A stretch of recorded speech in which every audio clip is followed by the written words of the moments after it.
dimanche à tous. Vous allez suivre sur quoi? Bah là, Nous c'est allons ça qui est un chanter peu les embêtant. Non, là, Oui, ça va on pas. doit Ça. Bah oui, faut qu'on en Ça va? On n'a rien. Non, mais si t'as les paroles? Non. Mais c'est tout là. Oui, mais s'il te filme, tu vas pas regarder là. Bah, on est. Bah, pas on le a choix. un truc pour deux. Donc on prend un Non, truc. moi j'ai juste le. Ah. Ça, c'est On a combien de. Et on l'a pas sur. On en a qu'un et on Ouais, c'est vrai que c'est là. pas. C'est pas Il grave. faut qu'on le tourne un peu comme ça. On peut le tourner un peu. Mais c'est le psaume du dimanche, c'est le psaume. Non, c'est le. C'est bon?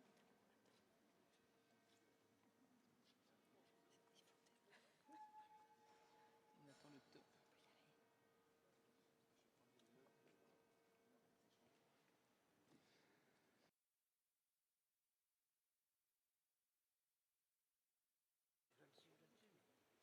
C'est pas forcément la même chose.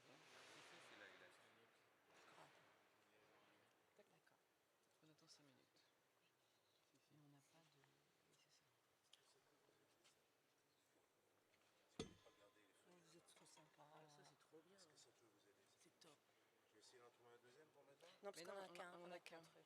Donc moi je vais regarder, on va regarder là-haut. Ah bah sinon on peut le mettre peut-être plus là. Si on est un peu plus là, on peut regarder là, ça sera peut-être. Oui, mais le problème c'est qu'après, C'est la caméra. Ok, donc. Mais par contre, est-ce que si je le mets plus comme ça, vous le voyez toutes les trois? Moi ça va. Après, c'est vrai que c'est plus difficile pour tourner. Ça va? Moi ça va. Moi ça va. Moi, ça va. Oui, d'accord. Ouais, vous pouvez m'en serrer, hein. Moi, je vais placer le micro comme ça, mais si vous voulez m'en serrer, vous m'en serrez. C'est le psaume 92, c'est ça? Oui. M'en serrer un petit peu. Oui, merci. Moi ça va. Ça va aller comme ça? Très bien. Parfait. Merci. Ô Marie, pleine de grâce, La lecture, le c'est Seigneur la- est avec toi. Tu es bénie entre toutes les femmes, et Jésus, le fruit de ton sein, est béni. Sainte Marie, Mère de Dieu, prie pour nous pauvres pécheurs, maintenant et à l'heure de notre mort. Amen. Et toi, Marie, pleine de grâce, le Seigneur est avec toi. Tu es bénie entre toutes les femmes. Qu'est-ce que je fais? Jésus, le fruit de ton sein. Sainte Marie, Non, mais Mère de Dieu. dans l'intercession de ça. Non, c'est elle qui fait. L'intercession, je la fais d'ici, avec les feuilles. Là. Tu vois.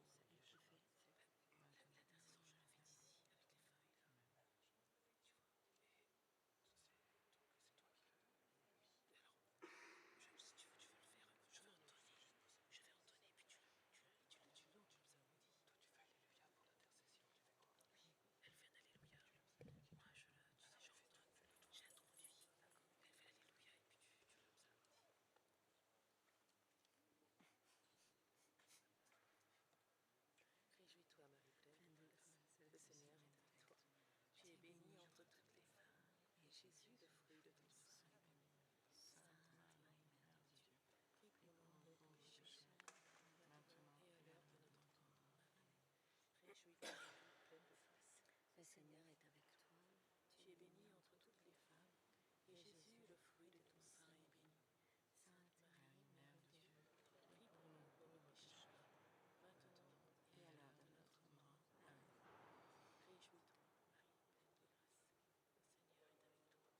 Bonjour à tous et bienvenue à cette table ronde qui aura pour thème l'écologie, un vecteur d'évangélisation. Il n'y a pas grand monde. Bon, on espère qu'il y aura des gens qui arriveront pendant les laudes. On vous remercie de pouvoir respecter les gestes barrières et de bien garder votre masque pendant cette table ronde, ainsi que d'éteindre ou de mettre en mode silence votre téléphone. Pour créer un peu de fraternité dans cette belle cathédrale, nous vous proposons de saluer vos voisins ainsi qu'échanger vos prénoms et d'où vous venez pour créer un peu de fraternité, si vous ne vous connaissez pas.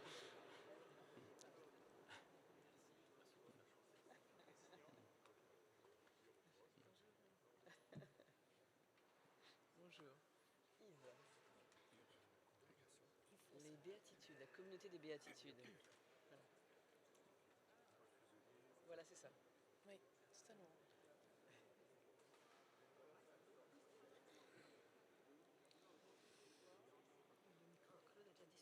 Parce qu'il l'a pris. C'est ça.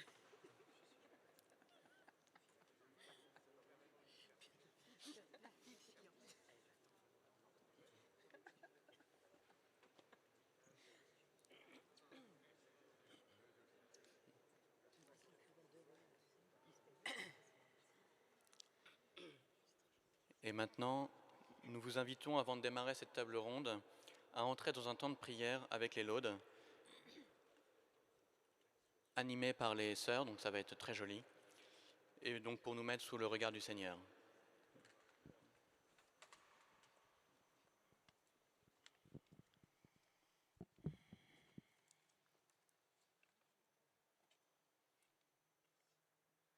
Seigneur, ouvre mes lèvres et ma bouche publiera ta louange.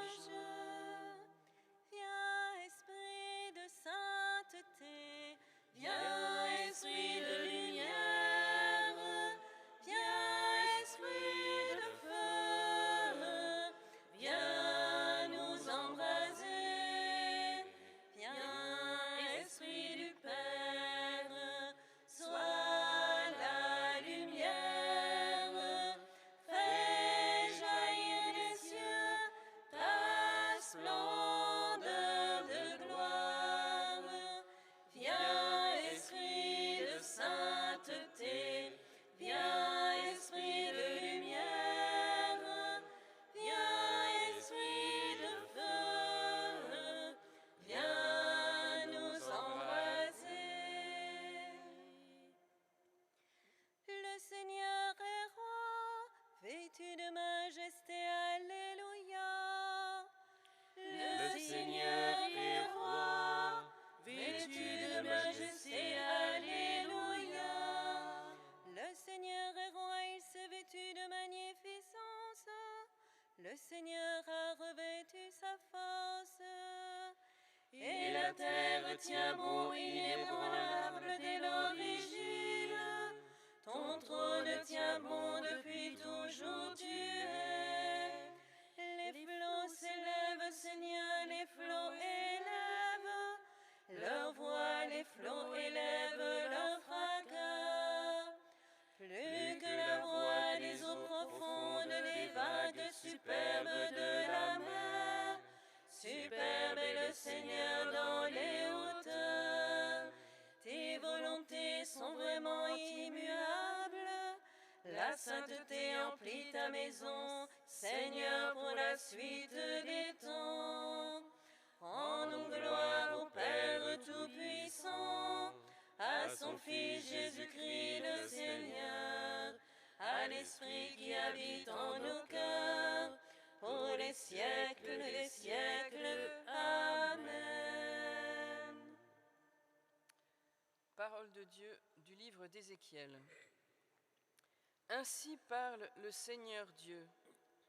Je vais ouvrir vos tombeaux et je vous en ferai sortir, ô mon peuple, et je vous ramènerai sur la terre d'Israël. Vous saurez que je suis le Seigneur quand j'ouvrirai vos tombeaux et vous en ferai sortir, ô mon peuple. Je mettrai en vous mon esprit et vous vivrez. Je vous installerai sur votre terre, et vous saurez que je suis le Seigneur. Je l'ai dit et je le ferai. Parole du Seigneur. Nous Nous rendons rendons grâce grâce à Dieu. Toi, la résurrection et la vie, Jésus, tu as détruit la mort. Toi, la résurrection et la vie, Jésus, tu as détruit la mort. Je mettrai en vous mon esprit et vous vivrez. Jésus, tu as détruit la mort. Je suis le Père, je l'ai dit et je le ferai. Jésus, tu as détruit la mort. Gloire au Père et au Fils et au Saint-Esprit. Toi, la résurrection et la vie. Jésus, tu as détruit la mort. Gloire à toi, Christ ressuscité, soleil levant qui vient nous visiter, alléluia. Béni soit le Seigneur, le Dieu d'Israël, qui visite et rachète son peuple. Il a fait surgir la force qui nous sauve, dans la maison de David son serviteur, comme il l'avait dit par la bouche des saints, par ses prophètes depuis les temps anciens. Salut qui nous arrache à l'ennemi, à la main de tous nos oppresseurs. Amour qu'il montre envers nos pères, mémoire de son alliance sainte. Serment juré à notre père Abraham, de nous rendre sans crainte, afin que délivrés de la main des ennemis, nous le servions dans la justice et la sainteté, en sa présence tout au long de nos jours. Et toi, petit enfant, tu seras appelé prophète du Très-Haut. Tu marcheras devant à la face du Seigneur, et tu prépareras ses chemins, pour donner à son peuple de connaître le salut, par la rémission de ses péchés, grâce à la tendresse, à l'amour de notre Dieu, quand nous visite l'astre d'en haut, pour illuminer ceux qui habitent les ténèbres et l'ombre de la mort, pour conduire nos pas au chemin de la paix. Rendons gloire au Père Tout-Puissant, à son Fils Jésus-Christ le Seigneur, à l'Esprit qui habite en nos cœurs, pour les siècles des siècles. Amen. Dans l'action de grâce, prions le Christ, le Fils du Dieu vivant. Alléluia, Alléluia, Alléluia, Alléluia, Alléluia, Alléluia.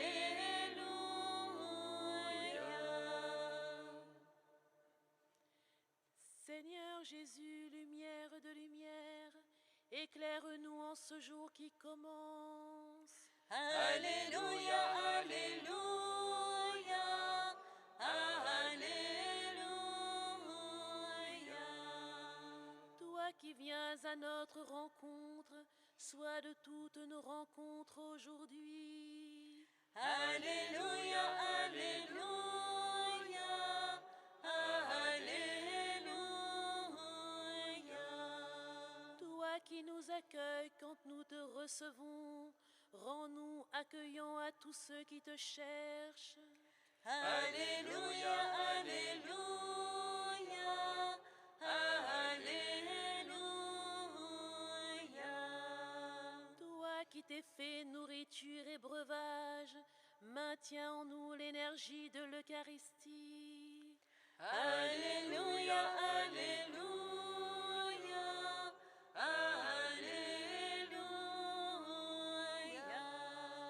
Seigneur Jésus, lumière sur la vie et sur la mort des hommes, Éclaire à travers nous ceux qui sont heureux et ceux qui souffrent.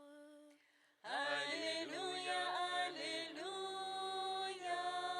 Alléluia. Tu es béni, Seigneur, toi dont l'Esprit se joint à notre esprit pour te chanter. Notre Père qui es aux cieux, que ton nom soit sanctifié, que ton règne vienne,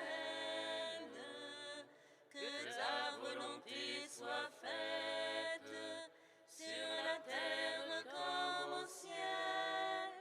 Donne-nous aujourd'hui notre pain de ce jour. Pardonne-nous nos offenses, comme nous pardonnons aussi à ceux qui nous ont offensés. Et ne nous laisse pas entrer en tentation, mais délivre-nous du mal, car c'est à toi qu'appartiennent le règne, la puissance et la gloire, pour les siècles des siècles. Amen. Prions encore le Seigneur. Dans ton amour inépuisable, Dieu éternel et tout-puissant, tu combles ceux qui t'implorent bien au-delà de leurs mérites et de leurs désirs. Répands sur nous ta miséricorde en délivrant notre conscience de ce qui l'inquiète et en donnant plus que nous n'osons demander. Nous te le demandons à toi, Père, qui règne avec le Fils dans l'unité de l'Esprit Saint, maintenant et pour les siècles des siècles. Amen. Le Seigneur soit avec vous. Et avec votre esprit. Que Dieu vous bénisse et qu'il vous garde tout au long de ce jour dans la confiance et dans la paix, lui qui est Père, Fils et Saint-Esprit. Amen. Bénissons le Seigneur. Nous rendons grâce à Dieu. Je te choisis aujourd'hui, ô Marie, En présence de toute la cour céleste, pour ma mère et ma reine, je te livre et consacre, en toute soumission et amour, mon corps et mon âme, mes biens intérieurs et extérieurs, et la valeur même de mes bonnes actions, passées, présentes et futures, te laissant un entier et plein droit de disposer de moi et de tout ce qui m'appartient, sans exception, selon ton bon plaisir, à la plus grande gloire de Dieu, dans le temps et l'éternité. Amen.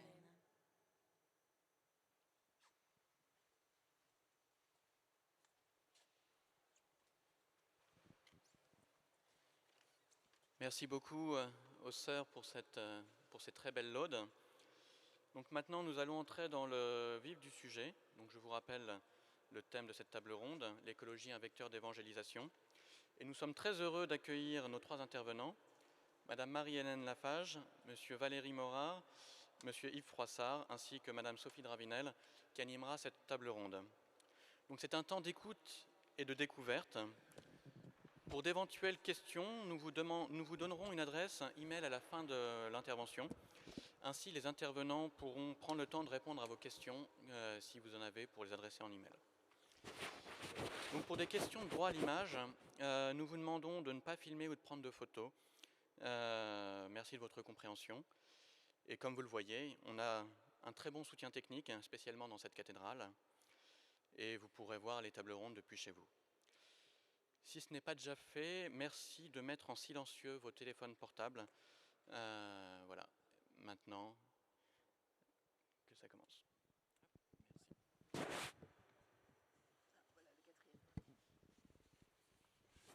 Bonjour à tous, merci d'avoir bravé les intempéries pour venir ce matin.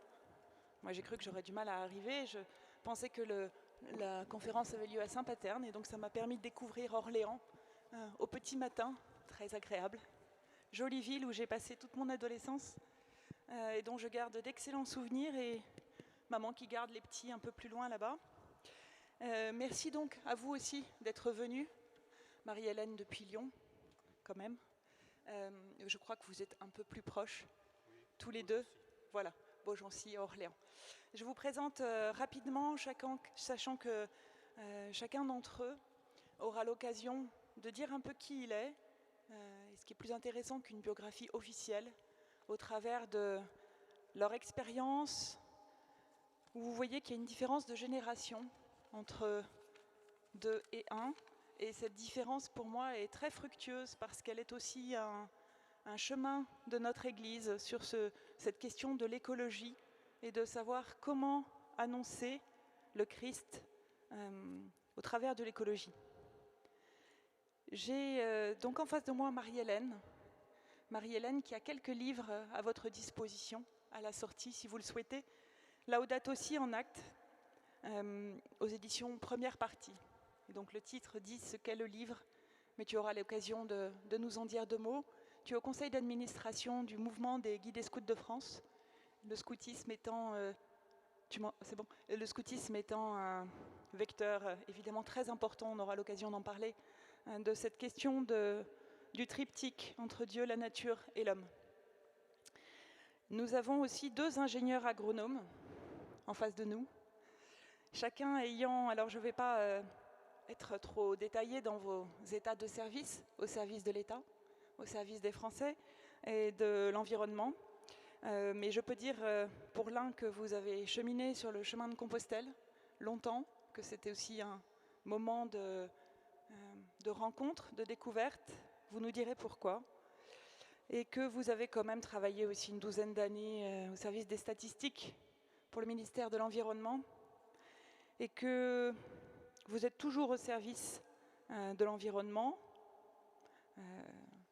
sur la question de l'Agence régionale de l'eau, dont vous êtes le vice-président pour une des 6 régions françaises. Vous nous en direz un mot.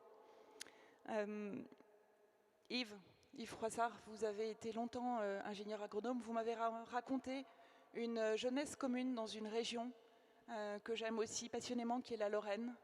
Et dans cette région où vous aviez déjà tout petit, peut-être par votre père, vous nous le redirez peut-être, un lien avec la nature et cet amour pour vos grandes balades, et comment vous étiez désarçonné quand votre oncle vous ramenait un bel oiseau mort, imaginant que vous seriez plus heureux de le retrouver empaillé ou d'en avoir les plumes chez vous que de le voir s'envoler à vos fenêtres.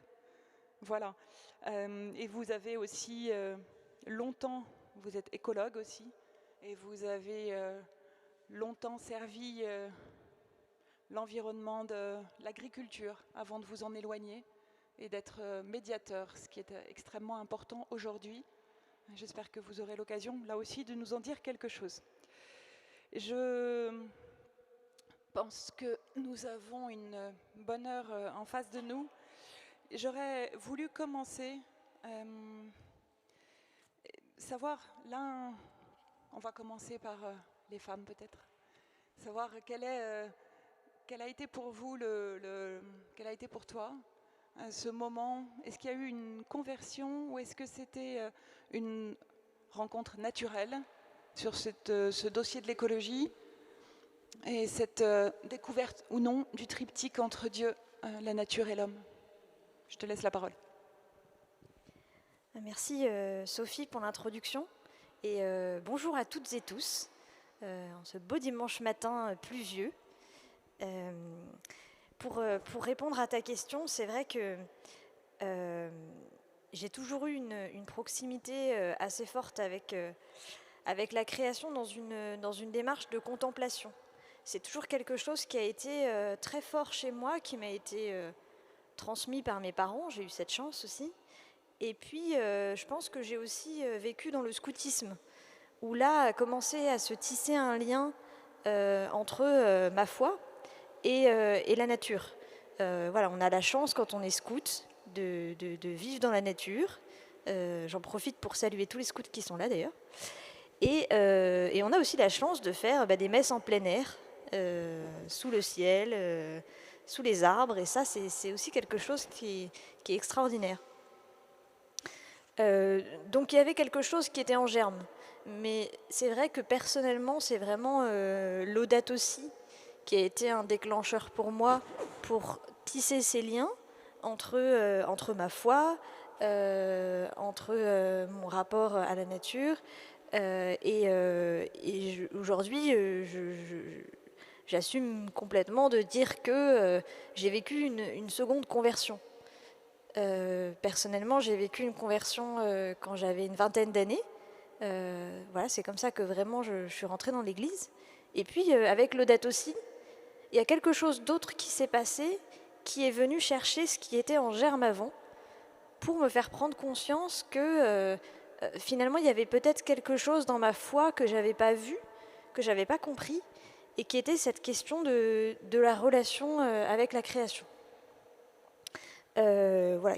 Et puis tout ça a été aussi en lien avec une prise de conscience personnelle de cette interrelation qu'on a avec le reste du vivant, à travers aussi des lectures sur l'écologie, à travers plus récemment des lectures d'un philosophe qui s'appelle Baptiste Morisot, que certains connaissent peut-être ici. Et voilà, donc aujourd'hui, la relation avec le reste du vivant fait pleinement partie de ma foi, et c'est quelque chose qui reste assez fort chez moi. Merci. On reviendra tout à l'heure sur la question de savoir, parce que ici, peut-être que certains sont plus ou moins avancés sur cette question, ont une idée plus ou moins claire, d'autres peut-être pas, parce que c'est vrai que nous sommes bombardés, et sans doute à juste titre, par tous les dossiers relatifs à l'environnement et sur la jonction entre notre foi et cette crise de l'environnement. Et ça, on va avoir l'occasion d'en parler. Yves, est-ce que vous nous reparleriez un petit peu du moment où vous avez eu un peu conscience de ce triptyque-là, dans votre enfance peut-être? Oui, donc pour moi, la nature fait partie de on va dire de ma petite enfance, hein, où j'ai toujours recherché l'intimité avec les vivants. Ça a commencé par les lézards et les serpents. Ça faisait peur à tout le monde. Le jour où j'ai ramené ma première couleuvre à la maison, ça a fait quasiment un drame relationnel dans la famille. Surtout, il ne fallait pas que ça sauve. Et puis, j'avais l'interdiction radicale de rapporter des vipères. Voilà. Et on les comprend. Et puis, j'étais en fait d'une famille de chasseurs enragés. Et donc, j'ai été l'écolo de service, on va dire, pendant pas mal d'années. Je me suis opposé à mes oncles en leur expliquant que la nature méritait de faire attention à ne pas faire n'importe quoi. Et eux, ils faisaient n'importe quoi, selon moi. Et donc, ça créait des moments assez tendus. Et puis, ensuite, il y a eu ces études que j'ai faites d'agronomie et une spécialisation en écologie. Dans les années 70, c'était des choses qu'on ne connaissait pas. J'ai eu un professeur qui s'appelait René Dumont, qui s'est présenté aux élections présidentielles comme écologiste. Ça a surpris tout le monde. C'était le premier en 74, qui était d'ailleurs déjà un grand promoteur du vélo et qui faisait une partie de sa campagne présidentielle à vélo, sachant qu'à l'époque, c'était quand même un peu un novateur et un peu extravagant aux yeux de beaucoup, même si l'esprit était déjà très ouvert à l'écologie de certains. Voilà, puis donc j'ai compris qu'un des enjeux forts de l'écologie résidait dans la présence de l'homme, notamment à travers l'agriculture. Donc je me suis investi beaucoup dans le rapport avec le monde paysan, en particulier par la formation. J'ai été pendant plusieurs années responsable de la formation, d'organiser la formation des agriculteurs en région centre. Et puis ensuite, j'ai quitté les organisations agricoles où j'étais pour me mettre à mon compte et là intervenir cette fois-ci vraiment comme écologue, à la fois comme médiateur territorial sur des situations de conflit et ensuite comme ingénieur de l'écologie, donc pour créer des projets qui pouvaient permettre aux uns et aux autres à la fois de se réconcilier et en même temps de sortir par le haut de la situation de conflit. Et depuis quelques années maintenant, je suis à la retraite et élu dans ma ville, qui est une ville de 7500 habitants, et responsable des questions d'écologie et de dialogue entre un certain nombre d'habitants, quelquefois en tension. Très bien, merci beaucoup. Est-ce que, Valérie, vous nous diriez aussi quelques mots, pas forcément que du chemin de Compostelle, mais aussi de votre conversion personnelle, s'il a eu lieu? Oui, on a toujours un moment donné où il y a un déclic, on appelle ça conversion, ou peut-être on réalise la force de notre baptême. Moi, je commencerai par parler de ma région d'origine, la Franche-Comté, parce que, je suis toujours très fier d'en parler, parce que c'est un lieu où on respecte l'homme qui façonne le territoire.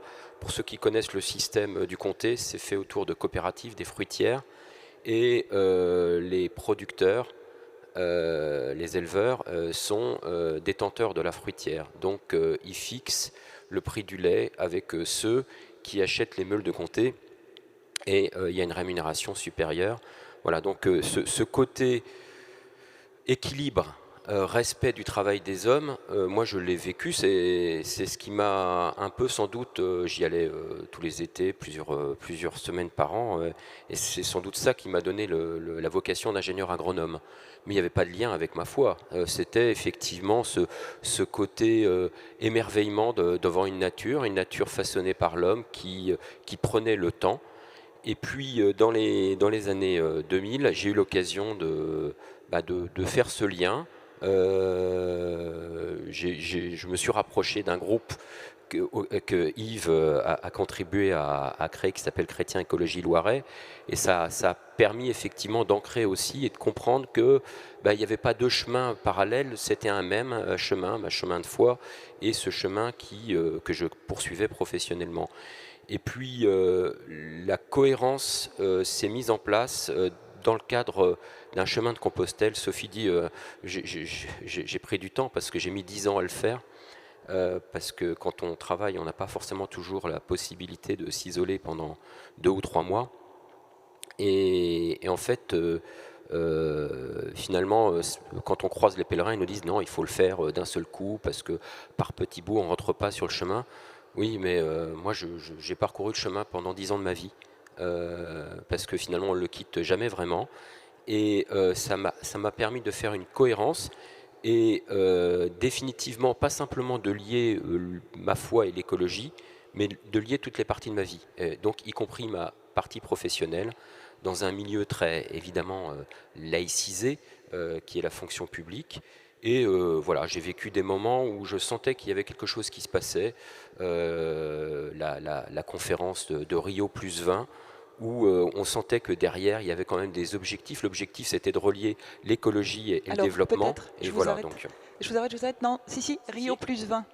Alors Rio plus 20, vous savez que on parle du changement climatique, des conférences sur le climat, mais le point d'origine de tout ça, c'est 1992, une conférence à Rio sur le développement durable, qu'on appelle le sommet de la Terre, et qui a marqué le début des grandes conférences internationales, où on s'occupait du climat, de la biodiversité, de la désertification, des forêts. Et puis, 20 ans après, l'ONU et tous les pays signataires, à l'époque 172, maintenant 190 et quelques, ont décidé de faire le point. Et il y avait un processus sur le développement, donc lié à des objectifs économiques et sociaux, qui était en cours. Et de l'autre côté, il y avait l'écologie.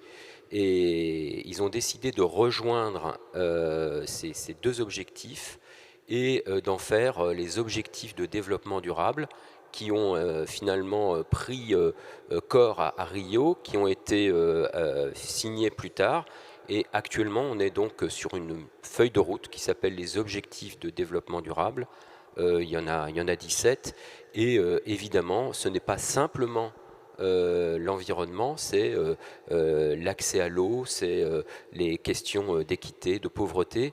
Et on retrouve bien derrière tout ça, pas simplement le développement durable, mais l'écologie intégrale, mais j'en dis déjà peut-être un peu trop. Non, mais tout à fait, et ça complète parfaitement ce que nous voulions, ce que nous allons aborder dans le temps que nous avons. Je ne sais pas qui vous êtes, mais je sais que dans la région, il y a beaucoup de chasseurs. Et il y a aussi jusque peut-être Laudato aussi, dont tu parlais, Marie-Hélène, tout à l'heure.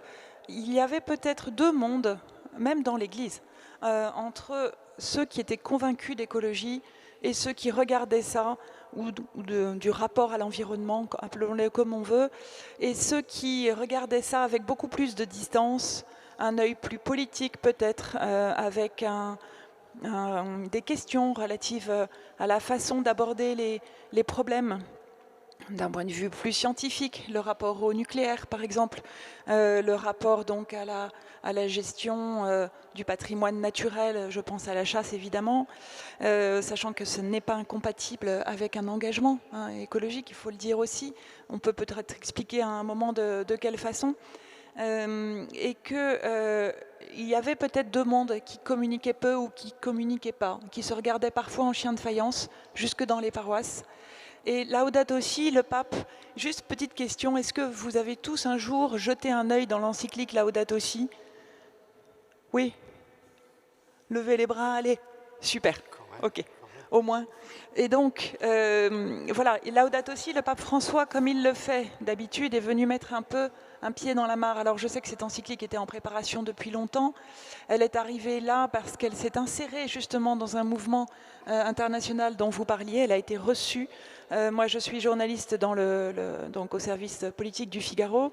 Et j'ai été très impressionnée de voir au moment de la sortie de cette encyclique les réactions très positives à gauche, où ils sont parfois effectivement très préoccupés de savoir comment l'Église peut aborder certains sujets, préoccupés ou pas, les termes peuvent varier. Mais en l'occurrence, Laudato Si a vraiment touché tout le monde. Vous nous en direz peut-être un mot tout à l'heure, Valérie, sur comment ça a été reçu dans l'environnement plutôt de l'État. Marie-Hélène, est-ce que tu as eu le sentiment qu'effectivement le pape François, avec cette encyclique, est venu tenter de réconcilier, ou est-ce qu'il a imposé un sujet qui est devenu totalement inévitable et qu'on ne peut pas être catholique sans être cohérent sur ces questions-là? C'est sûr que, comme tu disais, Laudato Si a quand même fait du bruit à l'extérieur de l'Église. Et je suis frappée aussi de voir comme des personnes que je croise dans mes engagements écolos ont entendu parler de Laudato Si. Et je ne me gêne pas pour faire des petits cadeaux de Noël à mes amis écolos en leur offrant Laudato Si. Marie-Hélène, juste redis-nous, quelle est ton activité professionnelle? Parce que c'est important aussi de voir dans quel environnement tu travailles. Alors en fait, j'ai deux activités professionnelles. Moi, j'accompagne des élus locaux sur la transition écologique des territoires. Et puis, je fais de la formation. Donc, j'accompagne des personnes qui évoluent professionnellement, qui veulent changer de travail pour avoir un travail au service de la transition écologique et solidaire. Ça ne veut pas forcément dire changer de métier complètement. Ça peut vouloir dire être architecte et puis vouloir être architecte autrement. Et donc se reformer sur les fondamentaux de la transition pour ensuite réécrire son parcours. Voilà, donc j'ai créé un institut de formation avec des amis qui forment aussi les acteurs du territoire, et puis j'enseigne à l'université et à Sciences Po sur les questions de politique de transition. Mais tout ça est aussi nourri par, et c'est ce que j'ai évoqué là, un engagement dans certaines associations locales. Et par exemple, je me suis impliquée sur la question de la publicité, et de la pression publicitaire, qui est un sujet dont on n'entend pas souvent parler, mais parce qu'à Lyon, ils voulaient installer des écrans vidéo publicitaires dans les rues, et que je ne voyais vraiment pas la cohérence entre ça et la transition écologique qu'on a à faire. Voilà, donc on nous dit l'énergie est précieuse, économisons-la, et puis on veut installer des écrans, des télés qui diffusent de la pub un peu partout. On peut se demander le sens, quoi. Donc voilà, c'est un exemple d'engagement qui m'a amené à croiser plein de monde et énormément de non-chrétiens forcément, et avec qui j'ai pu partager sur moi ce qui m'animait. Donc j'ai bien vu l'impact qu'avait eu Laudato Si en la matière. Après, c'est vrai que, et je disais que tout à l'heure, Laudato Si pour moi avait été une rencontre forte. C'est que j'y ai trouvé une affirmation de quelque chose dont j'avais pas pleinement conscience, qui était ce lien entre la question écologique et ma foi, forcément aussi avec la belle personne de Saint François d'Assise, qui est quand même mise en avant dans l'encyclique et qui donne bien le ton. en la matière, et des affirmations fortes du pape François. Si on lit l'encyclique dans une dynamique qui est celle de la conversion écologique, donc qui est pour moi le mot fort, le mot clé de l'encyclique, on arrive dans la dernière partie à des affirmations quand même assez fortes sur la vocation chrétienne de préservation de la création. Donc, par exemple, on peut lire « Vive la vocation de protecteur de l'œuvre de Dieu est une part essentielle d'une existence vertueuse. Ce n'est pas quelque chose d'optionnel ni un aspect secondaire dans l'expérience chrétienne. » Voilà, donc il y a quand même des mots qui sont forts, mais au-delà de ça, l'encyclique, je la lis vraiment comme une invitation à la conversion écologique. Et quand je dis c'est pour moi le mot central, c'est notamment autour de ça qu'après j'ai créé des groupes de conversion écologique pour vivre avec d'autres chrétiens une démarche de conversion écologique, qu'après j'ai écrit un livre pour proposer à d'autres de monter des groupes comme ça autour de l'Audate aussi et de la conversion écologique. Et c'est pas une conversion à l'écologie, quand on dit comme ça conversion écologique, c'est vivre une conversion chrétienne à partir de cette question-là et dans la recherche d'une nouvelle communion avec la création. C'est parfait, parce que ça me porte à vous demander, Yves, est-ce que vous avez le sentiment, est-ce que tu as le sentiment qu'avec ce texte du pape, il y a des portes qui se sont ouvertes aussi, c'est-à-dire des portes vers un monde auquel l'Église pouvait avoir plus ou moins accès, puisqu'ici nous sommes dans un congrès missionnaire. Est-ce que il y a une annonce implicite de la foi dans la découverte de la nature aussi? Ça, c'est un point dont on avait parlé tous les deux. Est-ce que tu penses que on peut faire découvrir Dieu au travers de la création? Oui, bien sûr. C'est quelque chose qui m'a animé très tôt, mais qui n'a rien d'évident, puisque on a des gens qui sont des spécialistes, qui connaissent très bien la nature et qui se déclarent ouvertement athées. Donc ce n'est pas une logique intellectuelle qui permet de passer de la nature à la foi chrétienne. Moi j'ai envie de parler un petit peu de l'aspect religieux. Tout à l'heure je me suis présenté plus sur un plan du lien à la nature. Pour moi, la foi chrétienne, je l'ai reçue, je l'ai tétée avec le lait de ma maman.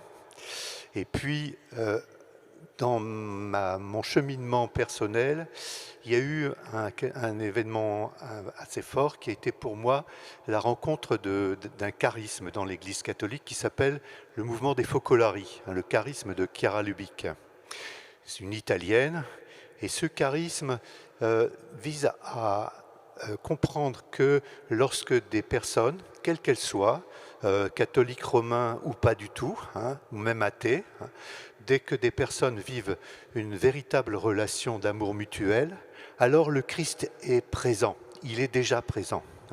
Et donc ça m'a énormément donné de l'assurance, de la joie aussi, de pouvoir me dire, si j'arrive à créer des relations vraies, authentiques, de relations de respect mutuel, voire même de fraternité, avec des personnes dans ces milieux laïques que je fréquentais, puisque l'écologie, c'est celle de tous, elle n'est pas réservée aux chrétiens, eh bien, je rends le Christ présent et agissant.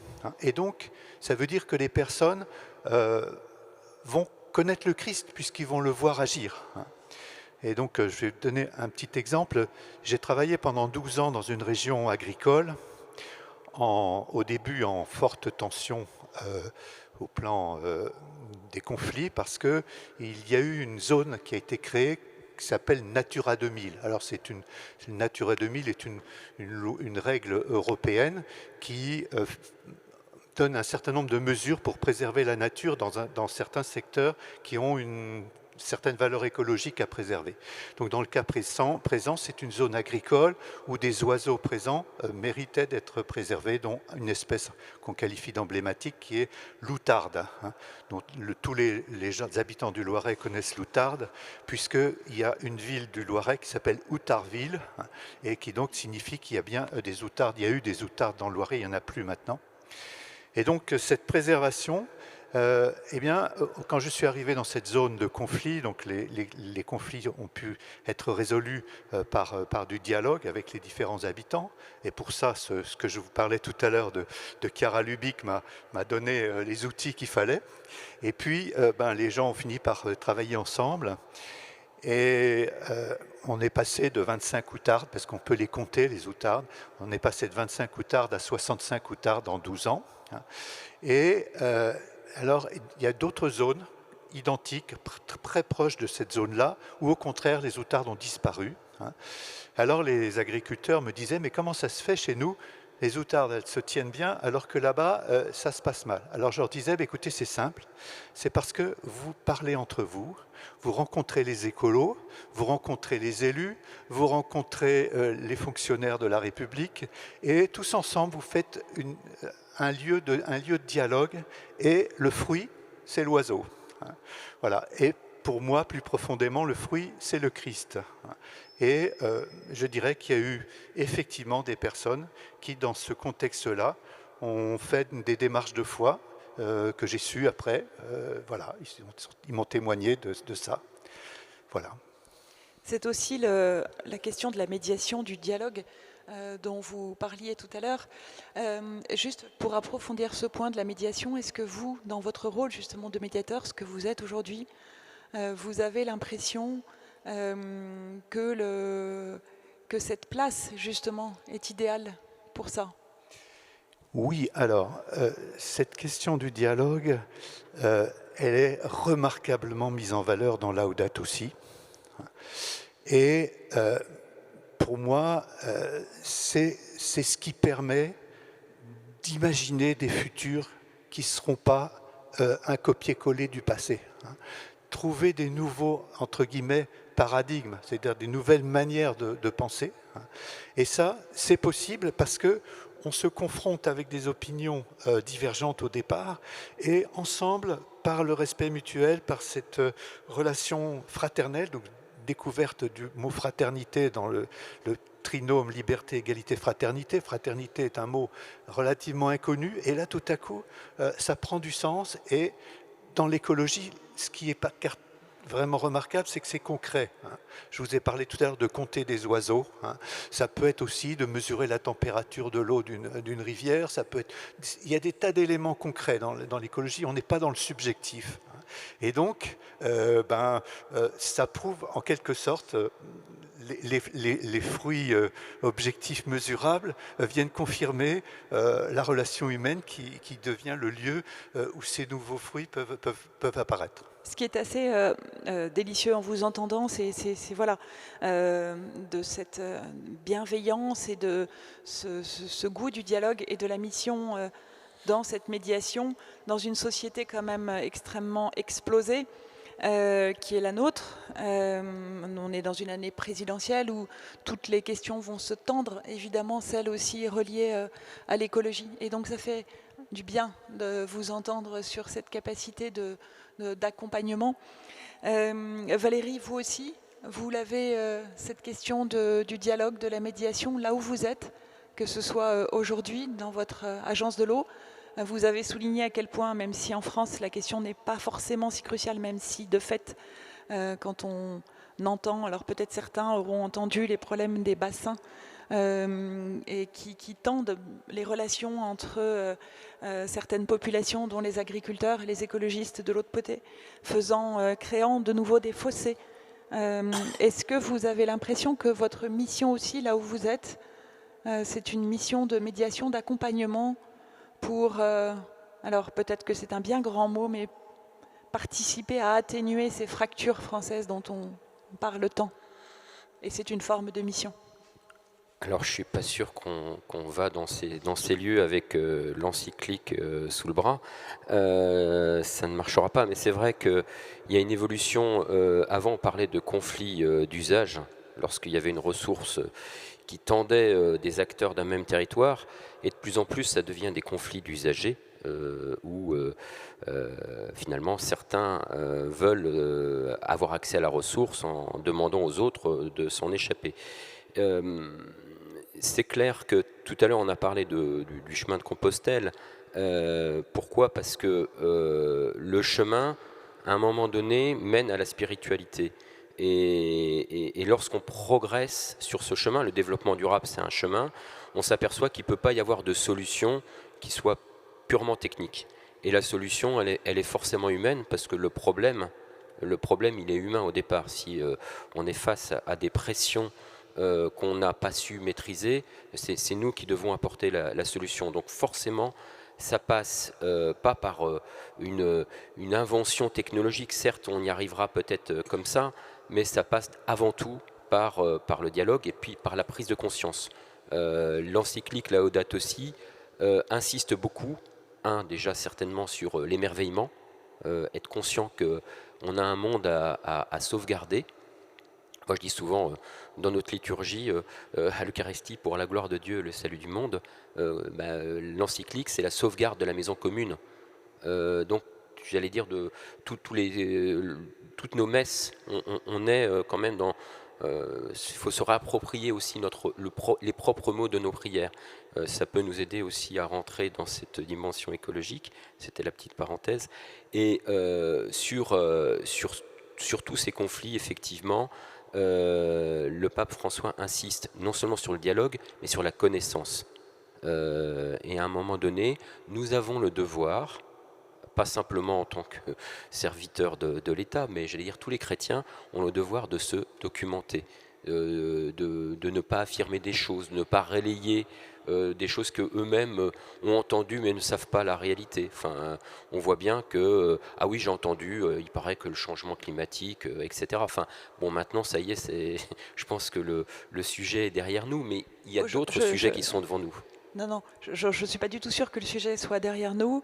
J'entends toujours au quotidien beaucoup de personnes remettre en doute la question du réchauffement climatique, y compris au niveau des responsables politiques. Peut-être même que certains ici, autour de nous, se posent des questions sur ce sujet-là.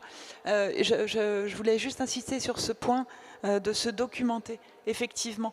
Et je pense que les chrétiens, et c'est là où je voudrais revenir avec vous, Valérie, le rôle des chrétiens, justement, qui est d'une responsabilité.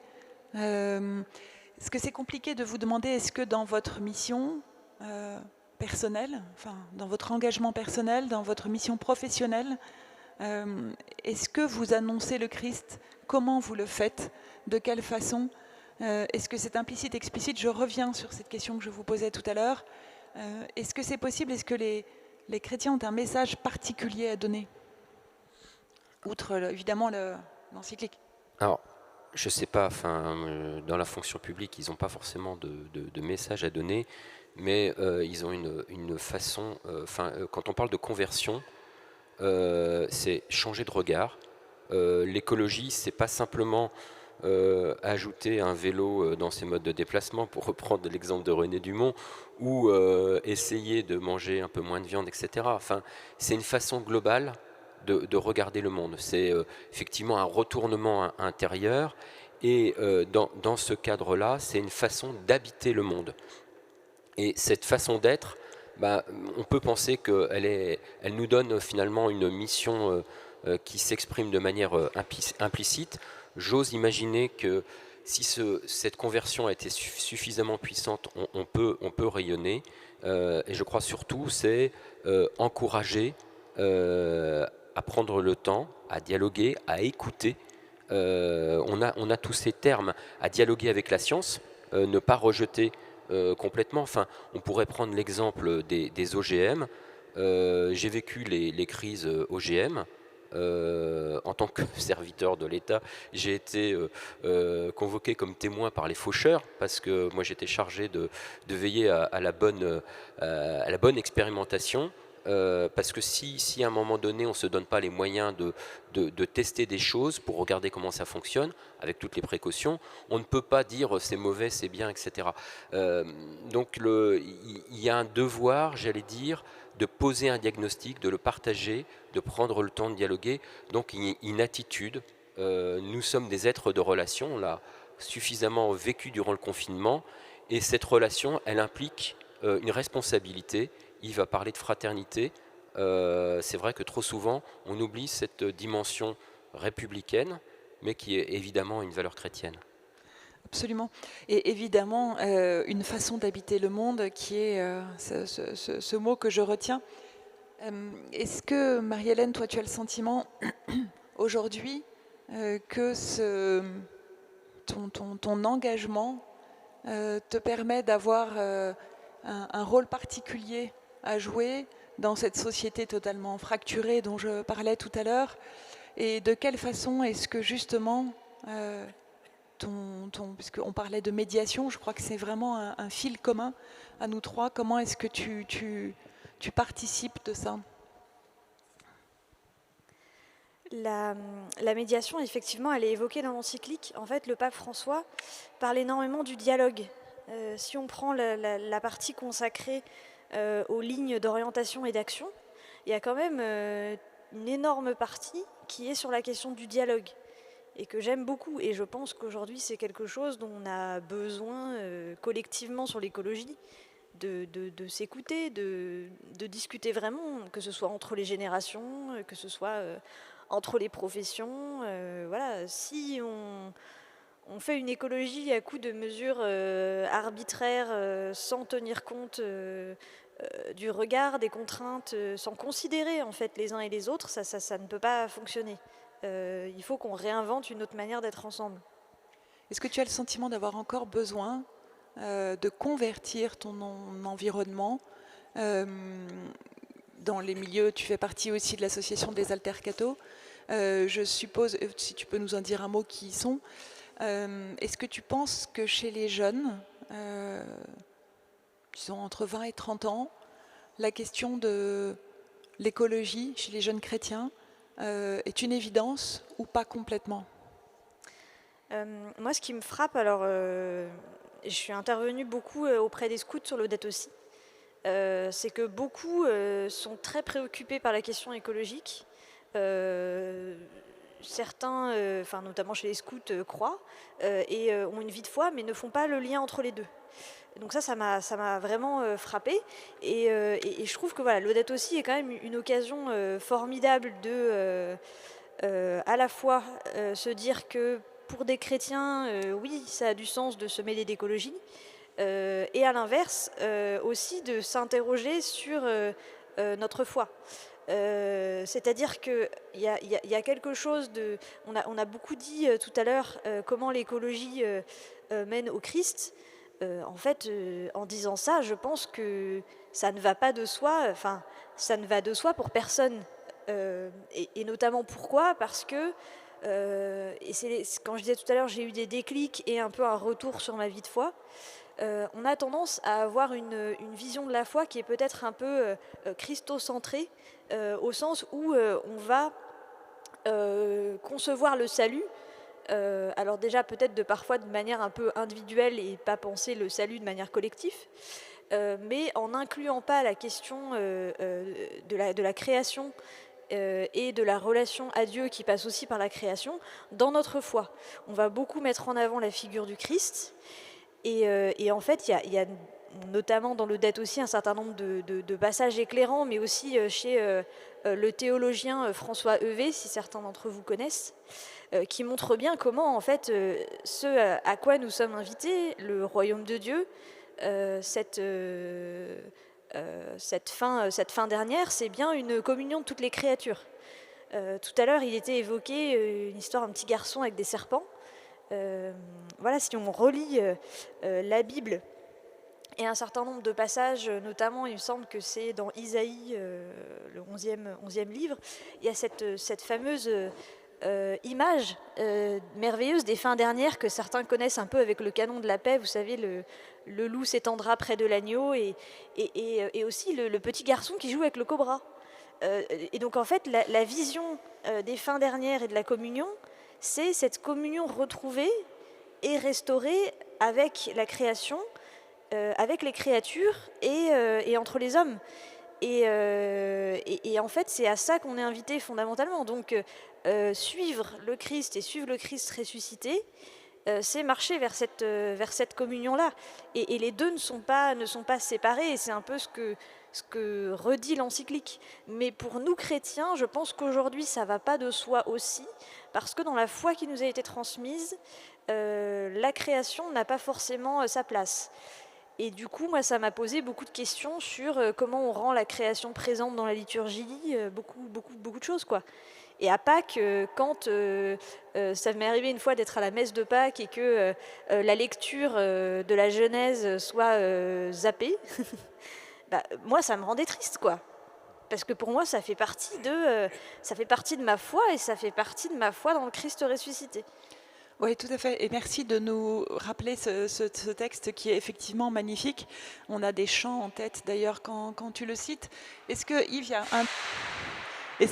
y a un texte dans l'Ancien et le Nouveau Testament qui te marque particulièrement et qui pourrait servir d'appui pour justement montrer à quel point dans la Bible, le rapport à la nature est quelque chose de profondément ancré, évidemment, mais qui est un appel pour nous aussi?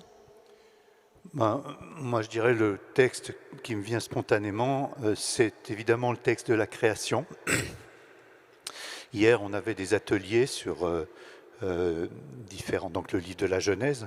On avait des ateliers sur les questions de l'écologie et il y avait une question en disant on a l'impression, une personne m'a dit, on a l'impression que pour vous, la nature est bonne.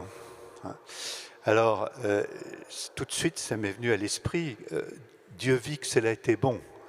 Dieu vit que cela a été bon. Dieu vit que cela a été bon. C'est répété, c'est scandé. Et puis, à la fin, c'est Dieu vit que cela a été très bon.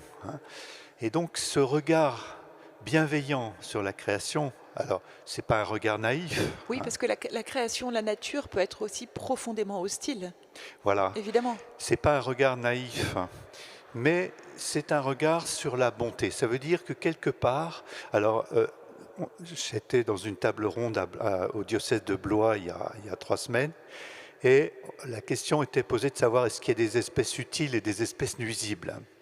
Et il y avait une personne qui était agricultrice à côté de moi qui a dit écoutez, je vais vous donner un exemple. Le tournesol est une plante utile, on est tous d'accord, ça permet de faire de l'huile, ça permet de faire toutes sortes de bonnes choses. Mais quand vous avez du tournesol qui repousse dans un champ de blé, c'est une plante nuisible. Parce que, évidemment, quand vous allez récolter votre blé et que le tournesol n'est pas encore mûr, il va vous mettre de l'humidité et des saletés dans vos grains, et donc ça va déclasser votre production. Donc vous voyez, c'est toute une question de relation. Et donc, on a parlé aussi des araignées dans un salon. Une araignée, c'est utile sans doute, mais c'est aussi nuisible quand c'est dans un salon. Si vous pouvez me dire quelle est l'utilité des puces de lit, ça m'arrangerait bien. L'utilité des puces de lit. Alors là, il faut, là encore, je dirais la question, c'est qu'on s'imagine que les lits représentent un écosystème particulier.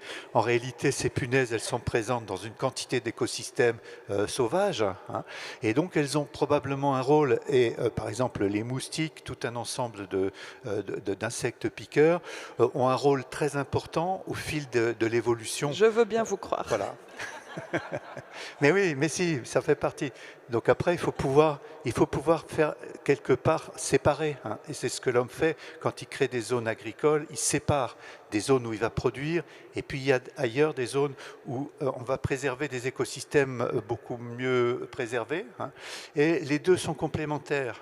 Et je vais alors vous citer un autre passage, c'est dans le livre du Lévitique, dans lequel il est parlé du sabbat pour la terre, c'est-à-dire où finalement on consacre 1/7 de la surface, ou bien tous les 7 ans on consacre une année où on ne cultive pas, etc.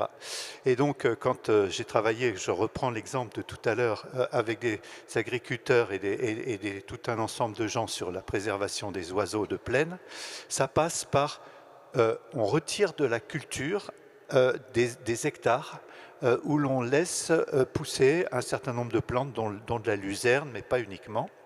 Et on ne récolte pas ces parcelles-là avant une date suffisamment lointaine, c'est-à-dire vers la mi-août, pour pouvoir permettre aux oiseaux de faire leur nid et aux insectes de se multiplier. Et donc, certaines personnes, dont des personnes de l'administration, m'ont dit « mais c'est quand même pas évident de retirer comme ça, en période où il y a des gens qui meurent de faim, de retirer des hectares, tout ça pour faire vivre des oiseaux. » Et moi, je leur ai dit « Lévitique. » Alors, ils m'ont dit « de quoi vous parlez, quoi ?» Ben oui, retenir, même dans des zones fertiles, une partie du territoire pour pouvoir laisser se reproduire un certain nombre d'espèces, c'est pas idiot, ça donne quelque chose. Et notamment, ça permet, même pour l'agriculture, ça permet aux coccinelles, etc., de tout insectes qui peuvent aider l'agriculture par ailleurs, de vivre. Vous voyez, là, il y a une notion, et la Bible a une sagesse extraordinaire. Cette notion du sabbat, c'est une notion extraordinaire qui doit pouvoir nous instruire en matière d'écologie. Et ce qui est intéressant aussi, quand je vous écoute, et que je t'écoute aussi, Marie-Hélène, quand tu parlais de la problématique qui t'a été, face à laquelle tu t'es trouvée, celle des panneaux publicitaires. Et donc, d'une autre façon de consommer, d'une autre façon de vivre notre rapport aux objets, à toute la consommation. Et c'est intéressant de voir comment les chrétiens justement peuvent habiter cette question-là, qui est celle de la consommation. Peut-être certains d'entre vous ici ont entendu un débat qui a été porté par une des candidates. Alors évidemment, ce sont mes sujets, donc je les connais un peu par cœur, mais une des candidates, parce qu'il y a eu une primaire des écologistes qui était Delphine Bateau, qui était la question de la décroissance. D'autres parlent de post-croissance, d'accroissance. Est-ce que justement cette question-là, c'est pas une question que les chrétiens peuvent habiter à la fois quand on lit évidemment nos grands textes, mais y compris dans l'encyclique. Marie-Hélène, tu nous en diras un mot. Valérie, est-ce que vous avez une position par rapport à ça, sur cette question de la consommation, d'une société de consommation? Est-ce qu'il faut mettre un frein? Est-ce qu'il faut regarder les choses autrement? Est-ce que vous avez un point de vue sur le sujet? Alors, oui, parce que c'est un sujet que j'ai vécu personnellement, enfin du côté statistique, économique. À Rio, je vous en ai parlé tout à l'heure, l'un des sujets, c'était de savoir comment on mesurait la croissance. Est-ce qu'on doit ajouter quelque chose au PIB, parce que le PIB mesure tout sauf ce qui vaut la peine finalement d'être mesuré au sens de nos vies. Dites-nous le PIB. Le PIB, le produit intérieur brut, c'est un petit peu les richesses créées nationalement par un pays, et c'est finalement l'indicateur de notre croissance. Et selon la croissance du PIB, on décide finalement si notre économie va bien, et on en déduit que si l'économie d'un pays va bien, les populations et le bien-être va bien. On sait très bien que ce ne sont pas les seuls indicateurs économiques qui peuvent mesurer notre qualité de vie, ça on le sait. Donc on a ajouté d'autres choses, mais surtout le problème, c'est qu'on peut se dire c'est important de mesurer l'éducation, mais si on ne change pas effectivement le baromètre de nos sociétés, on va avoir du mal à changer effectivement la direction de notre consommation, puisque finalement consommer, c'est un acte citoyen Donc finalement, un chrétien peut se dire, bah oui, il faut consommer parce que la consommation, c'est l'emploi, etc. Et du coup, ce débat sur oui, mais les écolos, là, vous êtes des décroissancistes, vous voulez revenir au Moyen-Âge, c'est bien la sobriété heureuse, mais enfin, c'est d'abord sobriété, se serrer la ceinture. Enfin, je pense que ceux qui suivent le débat écolo entendent tout cela. Et ce que nous sommes invités à faire, c'est, encore une fois, changer de regard, prendre du recul, regarder les choses. Qu'est-ce qui est important? L'Église, elle ne se positionne pas sur la croissance ou pas, elle se positionne sur le développement humain intégral. Et derrière tout ça, on revient sur cette notion d'écologie intégrale. Ce n'est pas simplement faire un équilibre entre l'économie et l'écologie. Si on regarde l'actualité, hier, il y avait la réception des conclusions de la commission Sauvé. Ben, on est dans l'écologie, on est dans le respect de l'homme, de la femme, de son intégrité. Et une membre de notre groupe, Chrétien Écologie, et dans ce sujet porte aussi la voix de ceux qui ont été, j'allais dire, violentés et on se situe bien dans l'écologie. Alors, si je faisais cette parenthèse, c'est pour dire, voilà, lorsqu'on commence à regarder l'écologie sous ses différentes facettes, on se rend compte que la question croissance, post-croissance, accroissance, etc., non, elle est très réductrice. Il faut se placer dans une approche où on va parler effectivement du développement. Et à partir de là, bah oui, peut-être que arriver à penser que la nature, il ne faut pas forcément lui donner un prix pour pouvoir se dire, bah oui, ça y est, on va pouvoir faire de l'économie qui respecte l'écologie. Non, c'est que on sent bien qu'il y a des choses qui n'ont pas de prix. Yves pourrait vous montrer des photos d'oiseaux, de petites fleurs, parce que c'est un grand photographe. Ben oui, mais qu'est-ce qu'on met comme prix derrière tout ça? Donc, à un moment donné, la valeur de contemplation des choses, là, et dont on ne cherche pas à comprendre, est-ce que ça sert? Est-ce qu'on va en tirer un profit économique, nous oblige à dépasser un simple schéma comptable, parce qu'on est effectivement sur des questions où ce n'est pas notre intérêt qui est visé, et pour le coup ça pousse à se décentrer.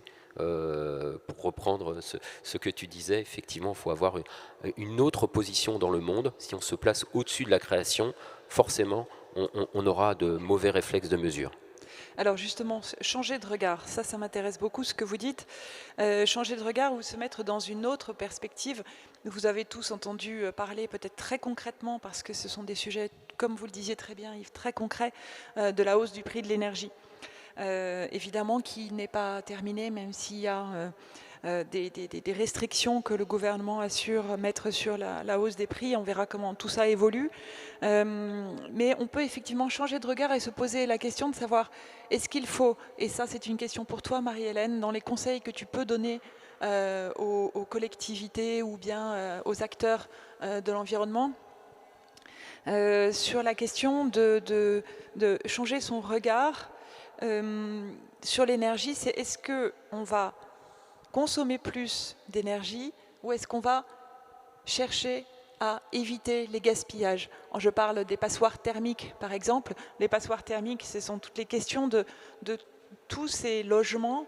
Il y en a peut-être beaucoup ici, parfois dans les cadres HLM, donc massifs, où il y a une perte d'énergie colossale, donc du gaspillage, et qui là encore, c'est notre regard à nous, de chrétiens, même si c'est un regard totalement humain, qu'on n'a pas besoin d'être chrétien pour porter ça, mais en même temps, ce sont des lieux que nous pouvons habiter, encore une fois, du fait de notre regard particulier. On rejoint la question dont vous parliez l'un et l'autre tout à l'heure, de justice sociale aussi, et de savoir si la priorité doit être mise à la rénovation de ces bâtiments, pour éviter ce gaspillage et que l'acuité de la dépense énergétique soit peut-être moins forte. Est-ce que c'est quelque chose que tu vis ? Alors oui, je pense que faire le lien entre ce qui a été dit avant sur la décroissance et le gaspillage, c'est vraiment le sens. Et j'en profite quand même pour lire une citation de Laudato Si sur la décroissance, puisque le pape en dit quand même quelque chose. Il dit « Si dans certains cas le développement durable entraînera de nouvelles formes de croissance, dans d'autres cas, face à l'accroissement vorace et irresponsable produit durant de nombreuses décennies, il faudra penser aussi à marquer une pause en mettant certaines limites raisonnables, voire à retourner en arrière avant qu'il ne soit trop tard. L'heure est venue d'accepter une certaine décroissance dans quelques parties du monde. » C'est quand même... très clair. Voilà, très clair.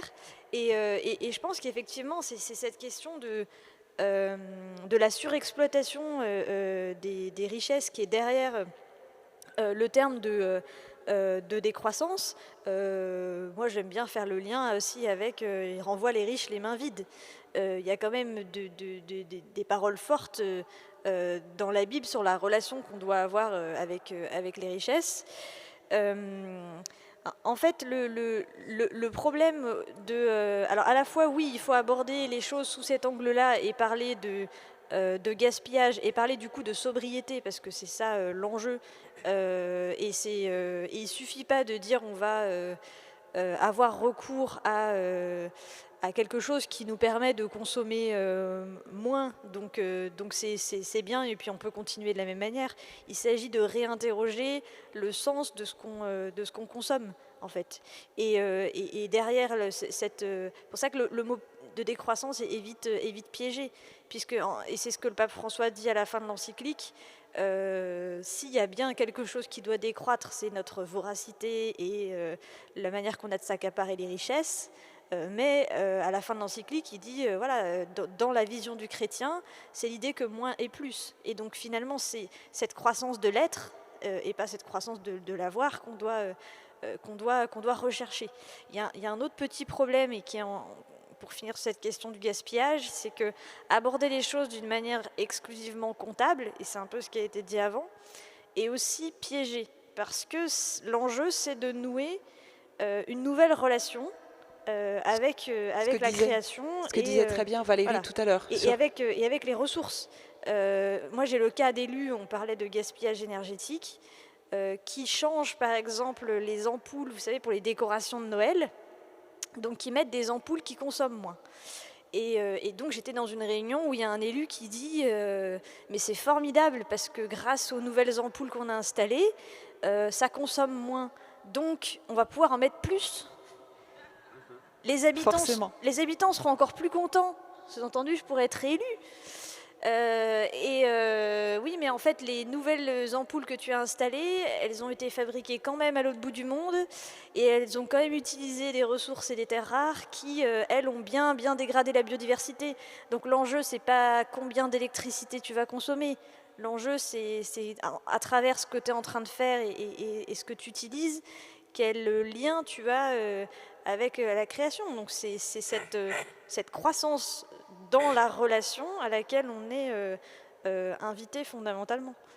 Et oui, c'est absurde, par exemple, d'installer des écrans vidéo publicitaires et de dire l'énergie est chère, économisons-la. Et on a aussi, à travers ce que tu disais tout à l'heure sur la crise actuelle des coûts de l'énergie, à s'interroger sur la provenance de notre énergie. Alors après, là, on rentre dans tout le débat sur la transition énergétique. Et sur le nucléaire. Voilà, mais ça peut aussi avoir du sens de s'intéresser à des sources d'énergie citoyennes, à des coopératives habitantes qui s'approprient des énergies renouvelables sur un territoire pour approvisionner leur territoire et qui du coup créent aussi une autonomie énergétique. Donc il y a plein d'enjeux derrière qui sont aussi beaucoup plus complexes après. Oui, c'est sûr. Sur la question de la consommation, la question de l'agriculture, c'était un petit peu sous-jacent à ce que tu nous racontais tout à l'heure du rapport avec les agriculteurs, peut-être surtout dans des régions ici comme la Beauce ou ailleurs où on est dans une forme, je dirais pas d'agriculture intensive parce que je ne connais pas assez le dossier pour savoir si les mots sont justes ou non, mais là aussi on est face à une pression économique auquel les agriculteurs doivent faire face sans doute aussi. Et ton rôle de médiateur était là aussi de soulager parce que sans doute que beaucoup d'acteurs dans ces environnements-là, c'est compliqué quand on est soi-même patron chrétien et à la tête d'une société de nouvelles technologies chargée d'installer ces publicités dans le métro, ces grands écrans. C'est compliqué dans sa vie parfois d'être chrétien et d'avoir un métier qui n'est pas cohérent justement avec ce à quoi le pape nous invite. Quand tu rencontres des personnes qui sont dans ce cas-là, Yves, qu'est-ce que tu leur dis? Bien, moi je dirais, d'abord il y a des décisions qui se prennent à des différents lieux. Il y a la décision la plus basique, c'est celle du consommateur qui décide ou pas de remplir son caddie avec tel ou tel produit. Donc ça, c'est le degré le plus proche de nous. Et puis après, vous avez des décisions qui sont prises à des niveaux beaucoup plus élevés. Et ces décisions-là peuvent être des décisions qui sont parfaitement, moi je dirais, iniques. Banditoïde, pour employer un gros mot. Et donc, face à ces décisions-là, eh bien, il y a une forme de résistance. Il faut pouvoir dénoncer. Il y a des lanceurs d'alerte qui doivent pouvoir alerter. Et donc, et parfois, on le fait avec des moyens tout petits, parce que finalement, on est face à des groupes qui ont des milliards de dollars dans leur chiffre d'affaires. Et nous, on fonctionne avec 3 fois rien. Moi, je travaille avec... donc, j'ai été pendant plusieurs années président d'une AMAP, ces associations qui permettent de mettre en relation directe des producteurs et des consommateurs sur la question agricole avec des produits bio. Et évidemment, c'est complètement microscopique. Je m'amusais à mesurer la surface que l'AMAP valorisait dans sa démarche commerciale dans ma ville. Ça représentait 0,1% de la surface agricole. Oui, j'allais vous dire 0,5. Et donc, ça voulait dire que les 99,9% restants étaient quelque part dans un autre paradigme qui était celui de la productivité, de la prégnance des modèles véhiculés par certaines multinationales qui vendent un certain nombre de produits, etc. Donc, si vous voulez, on est... Bon, et puis en même temps, il y a un côté prophétique. Je me souviens, il y a 2 ans, il y avait une période très très difficile pour l'agriculture. Il y a une année très très lourde à porter pour les agriculteurs de notre région. Et moi, j'étais à ce moment-là, on faisait l'assemblée générale de notre AMAP. Et je tombais sur des agriculteurs heureux, quoi. C'était vraiment le rayon de soleil au milieu des nuages, quoi. C'est vraiment intéressant. Oui, merci. On a encore quelques 10 minutes devant nous. Valérie, vous, est-ce que ce changement, vous avez le sentiment que ces 0,5% des AMAP, est-ce que c'est un courant impossible à remonter, ou est-ce qu'il y a quand même quelque chose que l'on peut espérer? Alors, il y a, dans le domaine de l'alimentation, enfin, on voit bien que, sans parler de régime végétarien ou pas, il y a une interrogation. Moi, je peux témoigner personnellement, depuis la COP 21, j'ai fait le choix de ne plus manger systématiquement de viande le midi. Alors, on va dire, bah oui, t'as pas arrêté, mais une fois qu'on commence à faire ça le midi, on s'interroge sur le reste de la semaine. Alors, c'est pas que j'aime pas la viande, bien au contraire, mais effectivement, lorsqu'on réfléchit aux impacts, on se dit, mais est-ce que c'est réellement nécessaire à tous les repas? On a pris des mauvaises habitudes. Je voulais juste te donner cet exemple, et on s'aperçoit que la consommation de viande en tant que telle a diminué. Ceci étant, sur l'ensemble de l'alimentation, au travers des plats préparés, elle n'arrive pas à beaucoup bouger. Donc, il y a cette question qu'a abordée Marie-Hélène, c'est ce qu'on appelle l'effet rebond. C'est qu'à un moment donné, on va faire des efforts, mais peut-être qu'on va plus consommer ailleurs. Donc, ce n'est pas tellement sur nos objets, c'est sur nos besoins qu'on doit se réinterroger.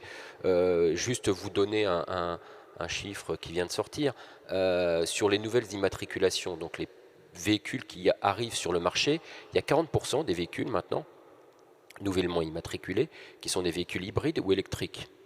C'est phénoménal, c'est une bonne nouvelle. Ceci étant, on n'a pas changé la structure de nos déplacements. Donc la solution, elle n'est pas faire des choses plus propres, c'est de se dire, est-ce qu'on a besoin, à un moment donné, d'autant se déplacer. C'est pareil pour tous les segments de notre vie.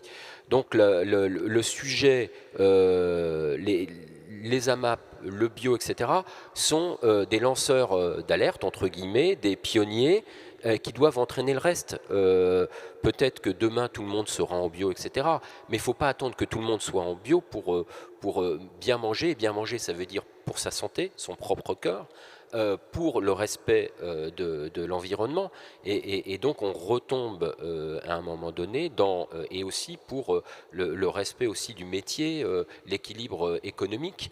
Moi j'étais allé à une assemblée générale d'une coopérative alimentaire, et j'avais posé la question, oui, est-ce que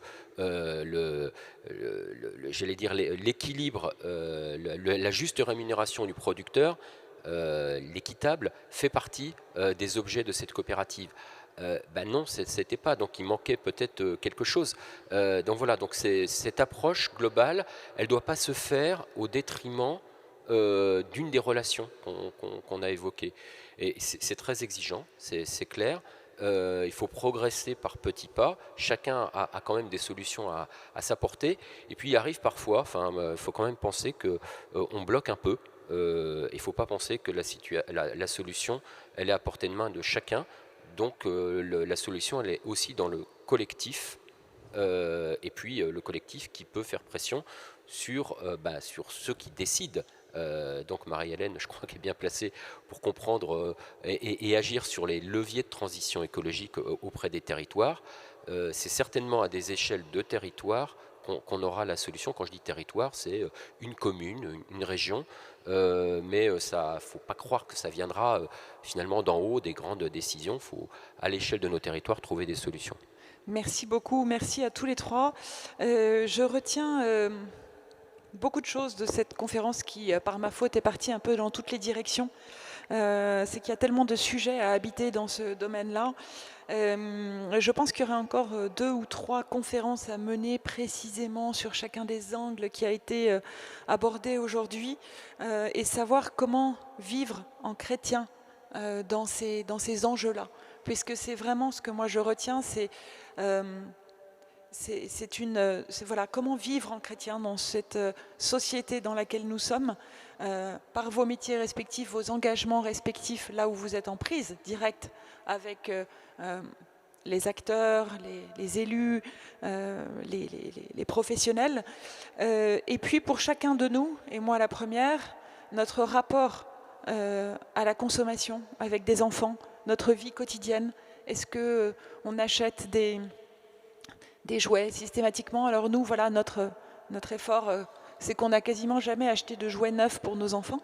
Ce sont des jouets transformés, des jouets sauf s'il y a vraiment une pression folle pour le dernier petit jouet pour les voilà, il y a quelquefois des pressions auxquelles on ne peut pas résister, mais c'est cet engagement-là, et en ayant bien conscience que c'est complètement imparfait. Moi, j'aurais besoin peut-être pour terminer, de dire que, voilà, d'être toujours dans la contemplation. C'est vraiment ce mot aussi que j'ai en tête depuis le début de notre conférence, la contemplation de son œuvre, et de ne pas se laisser embarquer par tous les bouleversements, même s'ils sont évidents, même s'ils ont un vrai impact sur notre vie, de continuer dans la confiance, à être dans la contemplation, parce que c'est vrai qu'il y a aussi dans cette question de l'écologie la possibilité d'avoir peur, une vraie peur. C'est la peur évidemment des catastrophes naturelles, c'est la peur qui peut être produite par des déclinologues, voilà. Et donc face à ces peurs-là, qui sont une tentation de restreindre, quel conseil vous auriez à donner, un chacun, pour ne pas avoir peur? C'est une question un peu piège, un peu compliquée qui me... Qu'est-ce que vous diriez, Marie-Hélène? Qu'est-ce que tu dirais? Non, mais je vais raccrocher avec le sujet en fait de la conférence, c'est-à-dire que on peut vouloir dire comment, à travers l'écologie, annoncer le Christ. Donc moi, je déplacerai un petit peu par rapport à ce que je disais tout à l'heure. L'enjeu, c'est d'annoncer le royaume. Et annoncer le royaume, c'est cette espérance chrétienne qui doit nous animer de cette communion que j'évoquais tout à l'heure avec les créatures et cette communion retrouvée avec le Christ ressuscité. Mais les évangiles nous disent bien que le royaume nous est déjà donné aussi. Et si le Christ est venu, et si le Christ est déjà ressuscité, alors il faut aussi savoir trouver ça dans nos vies. Et donc c'est comment est-ce qu'on peut, dans nos vies concrètement, on a parlé de la contemplation et de beaucoup de choses, vivre quelque chose de ce royaume, le valoriser, le montrer là où il est, pour pouvoir aussi s'en nourrir et le montrer pour continuer notre chemin. Et je pense que c'est ça la tension dans laquelle on est. Et si on réussit à faire signe vers cette communion, je pense qu'on ne peut que toucher les personnes autour de nous. Et si on réussit finalement à vivre cette conversion écologique, nous chrétiens, ça peut que être une invitation pour les autres à se dire, mais voilà, là où il est question de communion, il y a un chrétien, il y a quelque chose à comprendre que je n'avais peut-être pas compris dans le christianisme. Merci beaucoup. Yves? Moi, je vais prendre ma situation d'élu comme étant une façon, je suis le seul de mon équipe, on est une trentaine d'élus, avec la majorité, on a deux minorités en opposition. Et je suis frappé de voir comment dans cette équipe, ils attendent, donc je suis le seul à aller à la messe bien entendu, le seul à me déclarer chrétien, mais je ne me le déclare jamais chrétien. Je suis repéré comme chrétien. On me montre, on sait que Yves il est chrétien, donc quand il y a des trucs chrétiens, on va voir Yves. Bon, et ça, quelque part, il y a, je pense, pour moi, la foi, elle donne une paix dans des situations souvent de conflit. Parce que quand on vit dans une municipalité, on expérimente des situations de conflit. On est soi-même accusé de ce que les autres n'ont pas bien fait, etc. Donc, il faut assumer ça. Et la paix que nous donne cette espérance chrétienne, elle donne quelque part une espèce de cohérence, une espèce de joie, et qui fait que tout à coup, au lieu de rester au milieu du gué, on avance. Et il y a cette joie, elle se communique. Voilà, je peux vraiment le dire comme ça. Merci beaucoup. Valérie, le dernier. Juste penser à Saint-François, c'est bientôt sa fête. On a commencé par les laudes. Des laudes à Laudato Si, il n'y a pas grand-chose de différence. On chante souvent Laudato Si, et en français on dit pour les oiseaux, mais en fait c'est par. Et donc loué sois-tu Seigneur par le chant des oiseaux, par la beauté des fleurs, parce que chaque créature est appelée à chanter et exprimer la gloire de Dieu. Et voilà, moi quand je dis cela, tout d'un coup, j'ai l'impression que la journée, c'est comme le psaume 5, elle va bien commencer. Enfin, on va s'offrir sans doute une journée d'action de grâce, et à travers les frères que je rencontre, à travers l'ensemble des créatures, voilà, c'est arriver peut-être chaque matin à se lever avec ce programme qui est d'œuvrer pour la sauvegarde de notre maison commune. Merci à tous, merci pour votre présence ce matin.